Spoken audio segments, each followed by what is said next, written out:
NEET का सबसे बड़ा चैलेंज सिर्फ सिलेबस कंप्लीट करना नहीं होता, लेकिन उस सिलेबस को इफेक्टिवली कैसे एग्जाम में यूज करना है एंड कैसे एग्जाम में हर एक क्वेश्चन को टैकल करके 720 आउट ऑफ 720 मार्क्स स्कोर करना है, वो सबसे ज़्यादा हार्डेस्ट पार्ट होता है नीट प्रिपरेशन का। सो इसी चीज़ की प्रिपरेशन के लिए हम अक्सर फुल सिलेबस मॉक टेस्ट दिया करते हैं, लेकिन बहुत सारे एस्पिरेंट्स अपना first full syllabus mock test देने से पहले बहुत ही ज़्यादा घबरा जाते हैं, बहुत ही ज़्यादा एनेक्शियस, या उन्हें डर लग रहा होता है कि कहीं गलती से उस पहले मॉक टेस्ट के अंदर उनके मार्क्स बहुत कम हो जाए, कि 720 में से 500 मार्क्स आ रहे हैं, 540 मार्क्स आ रहे हैं, तो उनको वो क्या कहते हैं, अभी लाइक लगभग 1 से 2 महीना ही तो बचा एग्जाम के अंदर, और इस पॉइंट ऑफ टाइम पे 540 मार्क्स आएंगे तो उन्हें फील होता है कि कहीं वो बहुत लो कॉन्फिडेंस ना हो जाए और उनका सिलेक्शन ही ना रुक जाए। बट अगर सही स्ट्रेटेजी फॉलो की जाए तो यही फुल सिलेबस मॉक्स तुम्हारी एग्जाम की प्रिपरेशन का सबसे बड़ा वेपन बन सकते हैं एंड तुम्हारे एग्जाम के मार्क्स की इंप्रूवमेंट में हेल्प कर सकते हैं। तो hello everyone, welcome back to my channel. Myself Abhay Shah, currently a first year MBBS student at VMMC and Safdarjung hospital. आज की वीडियो में स्टेप बाय स्टेप गाइड बताऊंगा कि तुम्हें अपने mock test, full syllabus mock test को कैसे देना है। मैं ये बताऊंगा कि कैसे तुम अपना सबसे पहला फुल सिलेबस मॉक टेस्ट में जो डर लगता है, जो एंग्जाइटी होती है, उसको तुम दूर कर सकते हो, और कैसे इन्हीं फुल सिलेबस मॉक टेस्ट को एज ए इंप्रूवमेंट वेपन की तरह यूज कर सकते हो अपने एग्जाम के लिए। So let's start. Why full syllabus mocks are important. हम सभी एस्पिरेंट अक्सर पार्ट्स में अपने सिलेबस को कंप्लीट करते हैं, मतलब वही जैसे हम अगर एक ईयर लॉन्ग बैच में चल रहे हैं तो वहाँ पार्ट्स में सिलेबस को कंप्लीट किया जाता है और उसी के हिसाब से हम पार्ट टेस्ट या टॉपिक वाइज टेस्ट दिया करते हैं। तो इसी वजह से क्या होता है, जब हम आखिरी तक पहुंचते हैं तो बहुत सारे स्टूडेंट जो होते हैं वो फुल सिलेबस मॉक टेस्ट से डरते हैं कि आखिर कैसे वो फुल सिलेबस मॉक टेस्ट को टैकल कर पाएंगे। रिसेंटली मेरे से काफी स्टूडेंट्स ने पूछा था कि भैया आपने अपना सबसे पहला फुल सिलेबस मॉक टेस्ट आखिर कैसे दिया था। देखो, फुल सिलेबस मॉक टेस्ट को इस पॉइंट यानी फरवरी के महीने में देने का सिंपल एक ही लॉजिक है कि तुम अपनी प्रिपरेशन को एनालाइज कर पाओ कि आखिर फुल सिलेबस के में तुम कहाँ स्टैंड आउट करते हैं। देखो, पार्ट सिलेबस टेस्ट होते हैं, अक्सर हमारा कुछ चैप्टर्स होते हैं काफी स्ट्रॉन्ग होते हैं, वहाँ 720 आउट ऑफ 720 मार्क्स आ रहे होंगे तुम्हारे, और कुछ चैप्टर इतने वीक होते हैं कि 600 मार्क्स या 550 मार्क्स ऐसे आ रहे होते हैं।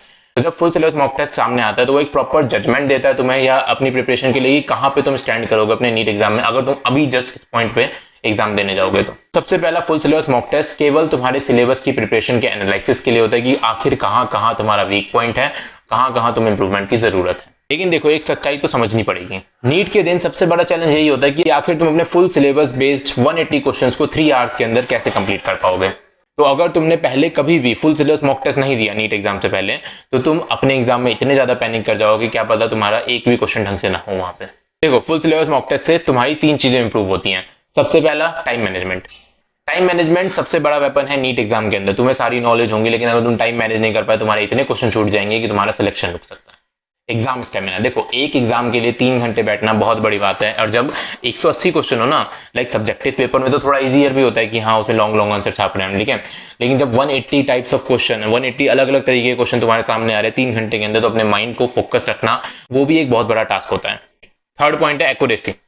Regular full syllabus mock test देने से तुम्हारी सिली मिस्टेक्स और नेगेटिव मार्किंग बहुत ज्यादा कम हो जाएगी। मेरे खुद के फुल सिलेबस, सबसे पहले फुल सिलेबस मॉक टेस्ट के अंदर बहुत ही ज्यादा सिली मिस्टेक्स हुई थी, इतनी ज्यादा कि लगभग मेरा 100 मार्क्स का लगभग सिली मिस्टेक और कुछ ऐसे क्वेश्चन गलत होते जो मेरे को आते ही थे। तो देखो, इसी चीज को मैंने इंप्रूव करा जब मैंने regular full syllabus mock test देना चालू करा मार्च के महीने में, तो यही चीज आगे जाके इंप्रूव हुई और मेरे नीट एग्जाम में इतनी ज्यादा सिली मिस्टेक मैं नहीं करे। Best time to start full syllabus mock test. Mock test देने का बेस्ट टाइम तब होता है जब तुम अपने सिलेबस को 90% तक कंप्लीट कर लो। 90% का मतलब क्या है? मतलब ये है कि लगभग तुम हर एक टॉपिक को एक बार अपने बैच लेक्चर से या जैसे भी तुम कर रहे हो उसको एक बार विजिट कर चुके हो एंड उसे एक राउंड ऑफ रिवीजन भी लगा चुके हो। एक राउंड ऑफ रिवीजन कैसे लगा सकते हो? जैसे अगर तुम्हें जल्दी जल्दी रिवाइज करना है तो ऑफकोर्स तुम उन्हें शॉर्ट नोट्स का यूज कर सकते हो, एंड इफ तुम्हारे पास शॉर्ट नोट नहीं है तो आप लोगों को रिकमेंड करूंगा ये रेंशो रिवीजन की तरफ से बनाए गए फ्लैश कार्ड्स। देखो, ये फ्लैश कार्ड्स काफी कलरफुल है एंड काफी विजुअली अट्रैक्टिव है, बिकॉज इसे ऐसा बनाया गया है ताकि तुम्हें ये इंटरेस्टिंग लगे अपनी पढ़ाई के वक्त।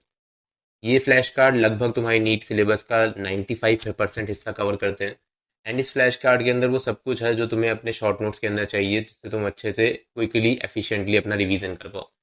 ये फ्लैश कार्ड है, ये 2 कॉन्सेप्ट पे वर्क करते हैं। एक है एक्टिव रिवीजन एंड दूसरा है स्पेस रिपीटिशन।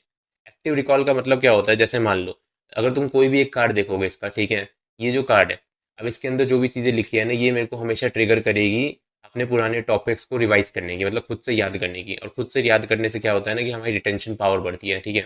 मतलब अगर एक एक तरीका होता है पैसिव रिकॉल, जिसमें हम क्या करते हैं, नोट्स खोल लिए, रट्टा लगाए जा रहे हैं, तो उससे क्या होता है, उससे जल्दी याद नहीं होती चीज़, और अगर याद हो भी जाती है तो लॉन्ग टर्म तक नहीं रहती है।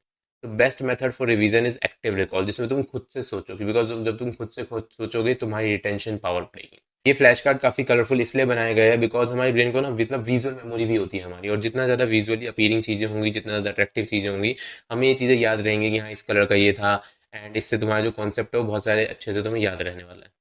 इन फ्लैश कार्ड्स को तुम माइक्रो स्टडी सेशंस के लिए भी यूज़ कर सकते हो, बिकॉज जैसे मान लो तुम चलते हो जा रहे हो अपना, ठीक है, अपना कोचिंग की तरफ जा रहे हो, तुमने क्या करा, अपने बैग में से कुछ पेजेस निकाले, इतने से कार्ड्स निकाले, एंड खड़े खड़े तुमने अपने बस में रिवाइज कर लिया, एंड बहुत ईजी है एंड बहुत ही ज़्यादा कंफर्टेबल भी रहेगा, बिकॉज एक तरफ तुम अपने नोट्स खोलोगे, उसे रिवाइज करोगे, इससे अच्छा छोटे छोटे कार्ड निकालो, अपना रिवीजन कर लो, तो इससे तुम अपने माइक्रो स्टडी सेशंस लगा सकते हो, एंड ये बहुत ही अच्छा अल्टरनेटिव है तुम्हारे शॉर्ट नोट्स के लिए भी। तो अगर तुम नीट के लिए सीरियस हो तो तुम इन फ्लैश कार्ड्स को रेफर कर सकते हो, तुम्हारे लिए काफ़ी हेल्पफुल रहने वाले हैं अगर तुम्हारे पास अपने शॉर्ट नोट्स नहीं है तो। इसके लिंक मैंने डिस्क्रिप्शन में दे रखा है। तो और जब तुम्हारा पूरा रिवीजन अच्छे से हो जाएगा तो तुम अपना सबसे पहला फुल सिलेबस मॉक टेस्ट दे सकते हो और अपना एनालिसिस कर सकते हो कि कहाँ पे तुम्हारा वीक पॉइंट है और कहाँ कहाँ का टॉपिक तुम्हारा बचा हुआ है। देखो अभी तुम्हें लगातार फुल सिलेबस मॉक टेस्ट देने की कोई ज़रूरत नहीं है, तो अभी तुम ये कर सकते हो कि तुम फैब एंड तक यानी 25 फरवरी तक तुम कोशिश करो कि तुम अपना सिलेबस को ऊपर से कंप्लीट कर लो एंड अपना सबसे पहला फुल सिलेबस मॉक टेस्ट दे दो, ताकि तुम एनालिसिस कर पाओ और अपनी मिस्टेक्स को इंप्रूव कर पाओ। मैंने regular full syllabus mock test देना मिड मार्च के बाद स्टार्ट किया था और मैं तुम्हें भी ये रिकमेंड करूंगा कि मिड मार्च के बाद स्टार्ट कर लेना। बट अगर तुम्हारा कोई भी टॉपिक बच जाता है फिर भी, तो इतना तो जरूर कहूंगा कि 1 अप्रैल से ही compulsory regular full syllabus mock test देना चालू कर देना। How to attempt full syllabus mock test effectively. Mock test को अटेम्प्ट करने के लिए कुछ रॉन्ग मेथड्स होते हैं जो तुम्हें कभी नहीं करने चाहिए। सबसे पहला होता है डायरेक्टली फर्स्ट क्वेश्चन से स्टार्ट कर दिया एंड हर एक क्वेश्चन को सॉल्व करने की कोशिश में लगे हुए हैं, ये चीज तुम्हारा बहुत ज्यादा टाइम वेस्ट करा देगी। और दूसरी सबसे बड़ी मिस्टेक होती है कि डिफिकल्ट क्वेश्चन आया और तुम वहीं अटक गए, मतलब कोई भी डिफिकल्ट क्वेश्चन तुम्हारा टैकल हुआ फिजिक्स के अंदर और तुम अपने चल दिए वहां पे 15-20 मिनट लगा रहे हो उस क्वेश्चन को सॉल्व करने में, ऐसा बिल्कुल मत करना। तो मॉक टेस्ट को सॉल्व करने की करेक्ट स्ट्रेटेजी क्या होनी चाहिए। स्टेप 1 बायो या केमिस्ट्री से स्टार्ट करो, या मैं तो यही कहूंगा कि जो पार्ट तुम्हें इजी लगता है वहां से स्टार्ट करो। मेरे लिए फिजिक्स इजी हुआ करती थी तो मैं फिजिक्स से स्टार्ट किया करता था, बट अगर तुम्हें बायो या केमिस्ट्री इजी लगती है तो ऑफकोर्स वहां से स्टार्ट करो ताकि तुम्हारा धीरे धीरे कॉन्फिडेंस बिल्डअप हो। स्टेप 2 इजी क्वेश्चंस को पहले अटेम्प्ट करना। सबसे पहले वही क्वेश्चन करो जो तुम्हें 100% श्योर है कि तुमसे हो जाएगा, एंड जो भी ऐसा क्वेश्चन है जिसमें तुम थोड़ा भी अटक रहे हो उसको कोशिश करो स्किप करो उस वक्त एंड आगे बढ़ते चले जाओ। स्टेप 3 डिफिकल्ट क्वेश्चंस को मार्क करो एंड लास्ट में सॉल्व करने की कोशिश करना ताकि जो आता हो वो पहले हो जाए। स्टेप 4 टेस्ट को 3 राउंड्स में सॉल्व करना। फर्स्ट राउंड में जितने भी शॉर्ट इजी क्वेश्चंस होंगे उनको करना है, सेकंड राउंड में जो मीडियम लेवल के क्वेश्चन है जो तुमसे हो जाएंगे उसको करना है, एंड थर्ड राउंड में वो डिफिकल्ट क्वेश्चन करने हैं तुम्हें जो बिल्कुल भी नहीं हो रहे थे तुमसे और थोड़ा सा टाइम बचा है तो उसमें तुम्हें करना है। इस स्ट्रेटेजी से तुम्हारा कॉन्फिडेंस भी हाई रहेगा एंड तुम ज्यादा सिली मिस्टेक्स भी नहीं कर रहे होगे और तुम्हारा स्कोर भी इंप्रूव हो जाएगा।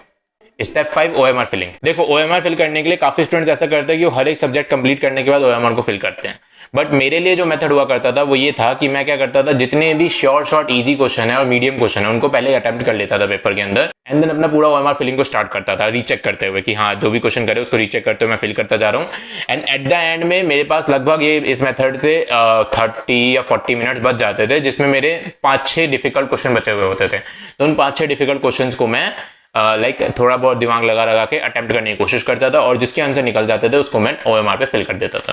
तो तुम कोई भी मेथड यूज कर सकते हो जो भी तुम्हें बेस्ट लगे। Post test analysis the secret to improving the test scores. एक मॉक टेस्ट देने से ज्यादा जरूरी होता है उसका एनालिसिस करना। अगर तुम उसका एनालिसिस बिल्कुल नहीं करते हो और अपने नंबर देख के छोड़ देते हो तो तुम्हारी बिल्कुल भी इंप्रूवमेंट नहीं होगी और तुम वही सेम मिस्टेक बार बार हर एक मॉक टेस्ट में रिपीट कर रहे होगे।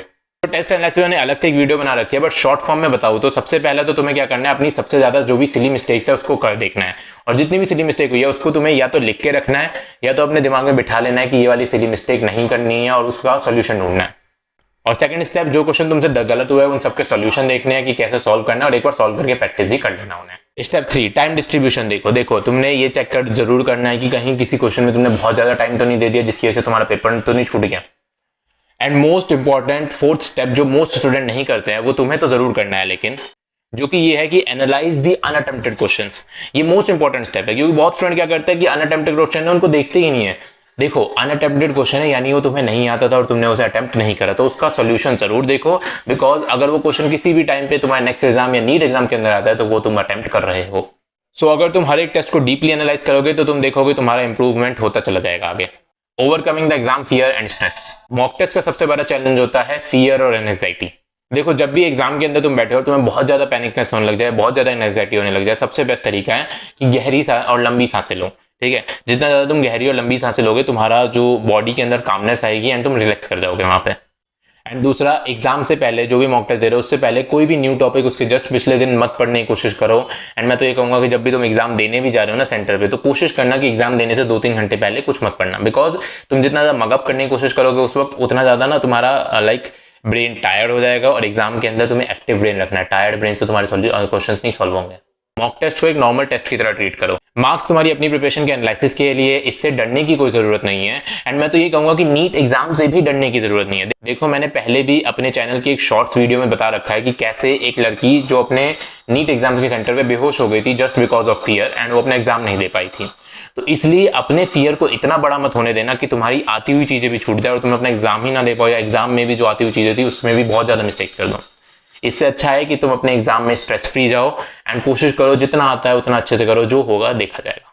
सो आज की वीडियो के लिए इतना ही, एंड आई होप कि तुम्हारे सारे डाउट्स क्लियर हो गए होंगे, और अगर कोई भी डाउट लेफ्ट है तो तुम मुझसे कमेंट सेक्शन में पूछ सकते हो। अगर ये वीडियो अच्छी लगी हो तो लाइक, शेयर और सब्सक्राइब जरूर करना। और हाँ, मेरे चैनल पे PW NEET ranker test series का गिव अवे चल रहा है, जिसमें मैं 3 लकी विनर्स को PW NEET ranker test series देने वाला हूँ। सो मेरे चैनल पे जाओ एंड गिव अवे की डिटेल वीडियो को देखो एंड वहां से गिव अवे में पार्टिसिपेट करो। मिलते हैं जल्द नेक्स्ट वीडियो में, तब तक के लिए पढ़ाई करते रहो। All the best and bye bye.